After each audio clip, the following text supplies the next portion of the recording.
أسيره سميه مرنا ما في العيو إنه كل جيس يكون ولا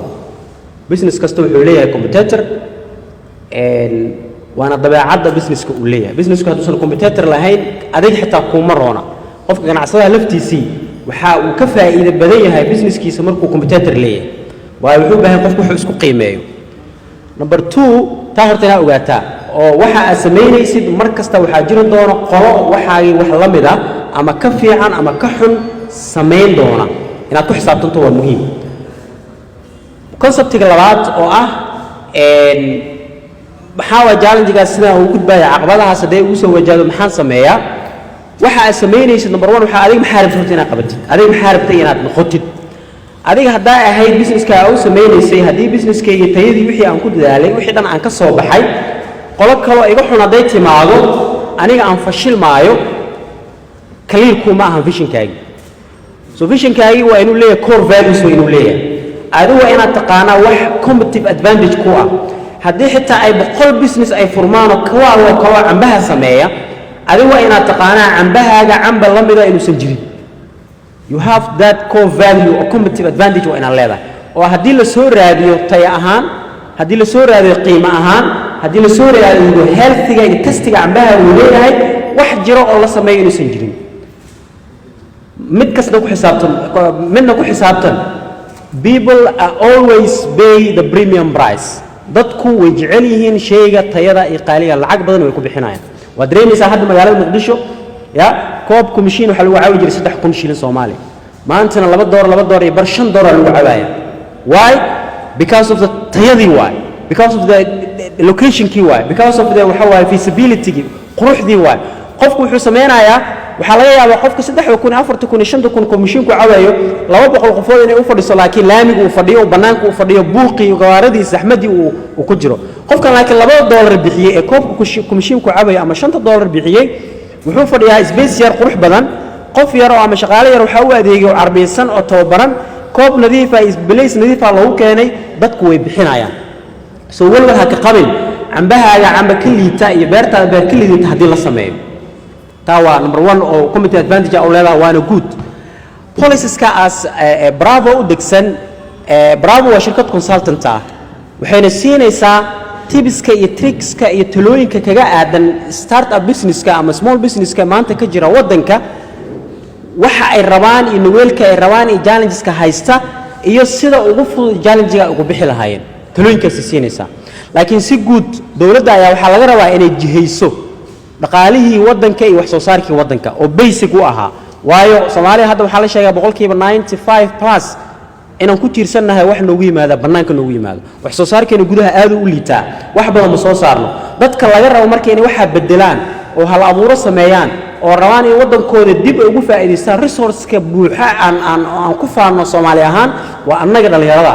waa annagi waa idinkii soo inaan ka faa'iideysano marka annagana aan back up idin noqono as bravo waxaan idinka caawin doonaa waxyaabahaasi oo idil oo business entrepreneurs ka ah ay ku gaari karaan simplest way oo successful ah sadaba ma santahay waxaan rabaa inaan intaas ay fahamka guud oo su'aasha aan ku soo koobo hadii ay ku darayaan saatiid kale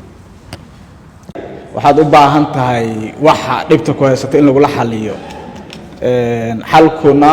marka ugu horeysa sidoo saaxiibkay Axmed sheegay psychologically dhalinyaradeennu cabsi iyo phobia ka qabaan tartanka iyo 3 June waxaan bilaabay inaan Facebook page ku qoro articles of Somali ah si dhalinyarada Soomaaliyeed uga faa'iideysato systemskan maanta laga sheekeynaya kamid ahaa marka computer ha ahaado business ha ahaado nolosha jirto adduunkan idilkeeda waxa laga soo qaataa sawir ahaan bini'aadanka u shaqeeyo marka systemskan lidin sheegay maanta dadku systemyada wax ka qoray way soo koobaan 4 5 6 7 8 laakiin anu 12 baan ka dhigay 12 markaan ka dhigay inuu jeedkan ka lahaa waxay ahayd human physiology-ga bini'aadanku wuxuu leeyahay 12 system uu neefsadaa dheefshiid buu leeyahay circulation uu sameeyaa dhiiggu wareejiyaa skeleton buu leeyahay marka 12kii bini'aadan system uu u baahnayaan business ka dhigay marka ay qoran yihiin 2015 aan article ka qoray intaan waqtiga qoraalka aan bilaabay ilaa maanta 3 su'aalood baa la weydiinayo dhalinyarada weydiinayaan in kun jeer ka badan fikrad fiican aan haystaa in laga xadan ka cabsanaya fikrad fiican baan haystaa lacag uma haysto iyo fikrad fiican sidee u helaa waa 3 su'aalood oo isku wareegaya iyagii marka cabsida badan ee psychological u jirtay qofka keenaysa in damage garaysa cambe gabadhu sameeysa waxa laga yaabaa maanta suuqa hadda baxnayna cambe ka helin waxaa laga yaabaa shirkadaas cambaha keenta lafteeda suuqa baahida ka jirto cambaha loo baahan yahay iyo cambaha la soo saaray in isla ekeen marka waxaan isleeyahay kaltuun waxaad u jabtay cabsi aanan jirin meesha marka cabsidaas loo saaro waxaad u baahan tahay qof sax ah oo si sax ah kula taliyo marmarka qaarkood hadda techniques-ka kaaweecdaanood ku cusubtahay suuqa techniques-kaas kugu dhiirigeliyo marka waxaan hadda ku soo gabagabeyn hadduu business-kaaga jirana wili business-kaagu wuxuu noqon karaa kan ugu fiican iska daa Soomaaliya adduunyada hadduu ka xirmana mar labaad soo rogaal celi ku noqo diyaarna ku nahay insha Allah business-kaaga uusan furnayn KYC waxa la dhahayaa jirto know your customer uga horta yaa waay qofkaad wax ka gadaysid dadka aad u wadid horta si fiican u baro iyo ka shakhsi ahaantooda xataa waxa jira CBS wax la yiraahdo contract before startup يعني أظن وحي المالجلين كهر وعجرت موديل الله استعمال قف كان كاستمر كمعاملك أدربتدي إنه مستقبل يكون نقضي إنا بكلا صحيحتان وراقد أنت أسبان كوكو كينا يا